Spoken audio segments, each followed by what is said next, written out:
রাধে রাধে জয়নিতাই আমার গোপাল সোনাদের পরিবারের পক্ষ থেকে সকলকে সুস্বাগতম। সকল সাধুগুরু আর শ্রী বৈষ্ণবদের চরণে দণ্ডবত প্রণাম করে আজ আমি আমার ব্লগটা শুরু করছি। আজ ব্লগে তোমাদের আমার গুরুদেবের যে গোবিন্দের গৃহ নির্মাণ হয়েছে ভগবানের কৃপায় এবং সকলের ভালোবাসায়, সেই নতুন গৃহে আজকে গোবিন্দের আর গুরুদেবের নতুন করে প্রবেশ হলো এবং সেইখানে আমরা কি করলাম আর আমাদের রাধা মাধবকে সকালবেলা কি সেবা দিলাম সেটা তোমাদেরকে দর্শন করাবো।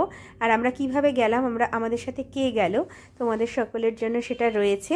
ভীষণ আনন্দ করেছি। অক্ষয় তৃতীয়ার দিন, একটা শুভ দিন। সেই শুভ দিনে চন্দন যাত্রা শুরু হয়েছিল। সমস্তটাই তোমাদেরকে বলে দিয়েছি। অক্ষয় তৃতীয়ার মাহাত্ম্য তোমরা দর্শন করো। আর এই বৈশাখ মাসের বিশেষ মাহাত্ম্য রয়েছে। আর এই আমার গুরুমা উনি আরতি করছেন, আর পুরো আরতিটা আমি তোমাদের পরবর্তী সময় দেখাচ্ছি। আর তোমরা সকলে সেবার সাথে যুক্ত থেকো, সকলের উপর ভগবানের কৃপা বর্ষিত হোক। আর এই যে সকালবেলা দেখো আনন্দ সোনা সকালবেলা ঘুমিয়ে দিচ্ছে। একটু ঠান্ডা ওয়েদার, বৃষ্টিও হয়েছে, মানে যেতে পারবো কিনা সেরকম কোনো ঠিক ছিল না, কিন্তু আমাদের সাথে এক বিশেষজন গিয়েছিল, তার ইচ্ছাই বেশি যাওয়া হয়েছে। আর তোমাদেরকে আসার পরে, গুরুদেবের গৃহে থেকে আসার পরে রাত্রে কী ভোগ নিবেদন করেছি সেটাও পরবর্তী ব্লগে আসছে তোমাদের জন্য। সাথে থেকো, পাশে থেকো, অন্য কাউকে শেয়ারের মাধ্যমে দর্শন করিয়ে দিও। কত মিষ্টি, দেখো কি সুন্দর করে ঘুমোচ্ছে আনন্দ সোনা। আর বাকিরা সব অন্য জায়গায় ঘুমিয়েছে, আনন্দ সোনা এখানে ঘুমিয়ে দেয়। আর দেখো সকালবেলায় ঘুম থেকে উঠে পড়ছে সোনাবাবুটা।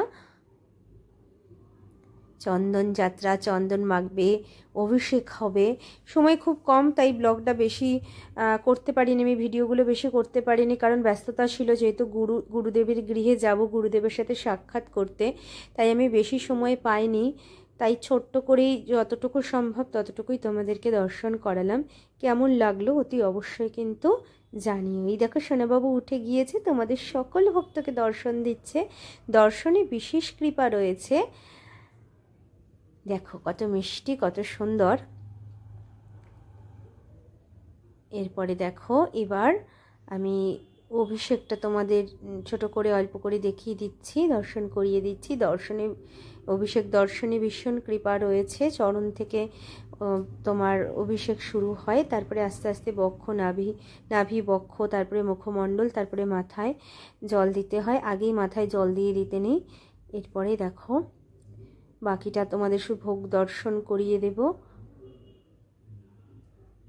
কত বিশেষ দিন, কত সুন্দর, কত মিষ্টি। দেখো স্নান করতে ভীষণ ভালো লাগছে আনন্দ সোনা।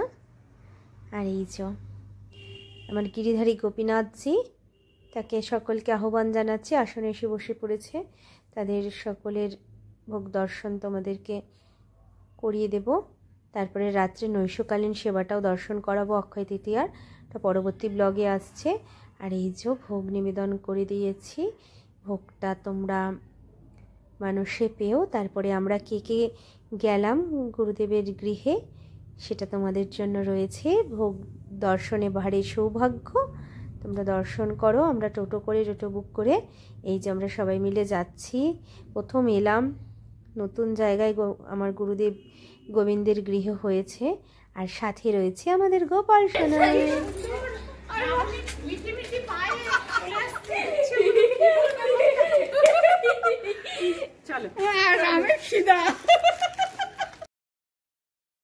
আরে দেখো গুরুদেবের গোবিন্দের গৃহে যেতে যেতে পথে পড়ছে অনেক গাছ, প্রচুর গাছের সমারোহ। এটা বাতাবি লেবুর গাছ, প্রচুর লেবু হয়েছে। তাই আমরা সবাই মিলে একটু গোপাল সোনাকে নিয়ে খুব আনন্দ করছিলাম। আর দেখো হাসি মুখখানা কত মিষ্টি, সেও আমাদের সাথে যোগ দিয়েছে যাওয়ার জন্যে। তার খুব ইচ্ছা। আমি বললাম ওখানে ভোগ হয়ে যাবে, তুমি গিয়ে কি করবে? না, সে যাবেই। সে গিয়ে ওখানে চুপ করে বসেছিল। তারপরে যখন আবার আসা শুরু হয়েছে, আবার হাসি মুখ শুরু হয়েছে। সারা রাস্তায় আনন্দ।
দেখো আমার গুরুদেবের গোবিন্দের গৃহ কত সুন্দর।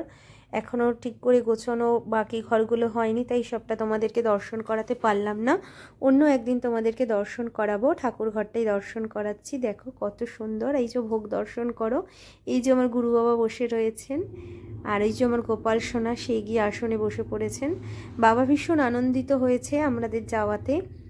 গুরুর কৃপা আমাদের সকলের উপর বর্ষিত হোক। সকল গুরুদেবই আমার গুরুদেব, আমার গুরুদেব সকলের গুরুদেব। সকলের মধ্যেই আমাদের নিতাই চাঁদ বিরাজিত, তাই সকলেই আমাদের কাছে পরম আরাধ্য। আর আমরা এখানে বসে পড়েছি প্রসাদ পেতে। ভেতরেও প্রসাদ পাওয়ানো হচ্ছিল, কিন্তু আমরা এখানেই বসেছি প্রসাদ পাওয়ার জন্য। ভীষণ আনন্দ, খুব সুন্দর প্রসাদ পেয়েছি।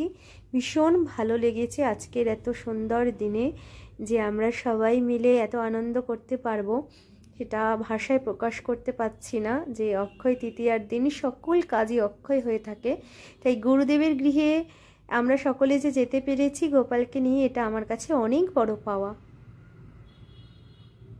আর এই যে রাত্রির বেলার একটু আরতি দর্শন তোমাদের করাচ্ছি। আর কি ভোগ পাক করে আমি ভোগ লাগিয়েছি সেটা পরবর্তী ব্লগে তোমাদের জন্য আসছে। তোমরা ভালো থেকো সকলেই। আর এই যে জামাটা ছাড়িয়ে দিয়েছিলাম, সারাদিন পড়েছিল রাস্তায় জার্নিতে, আর খুলে দিয়েছি। আর এই যে আমার আনন্দ সোনা নতুন পোশাক পরেছে। আর রাত্রের ভোগ দর্শনটা পরবর্তী ব্লগে। রাধে রাধে, জয় নিতাই, জয় জয় রাধে শ্যাম, বলো শ্রী বৃন্দাবন ধাম। তোমরা আমাদের সকলের সাথে থেকো, পাশে থেকো, তাহলে আমরাও খুব আনন্দ পাবো। জয় রাধে, জয় নিতাই।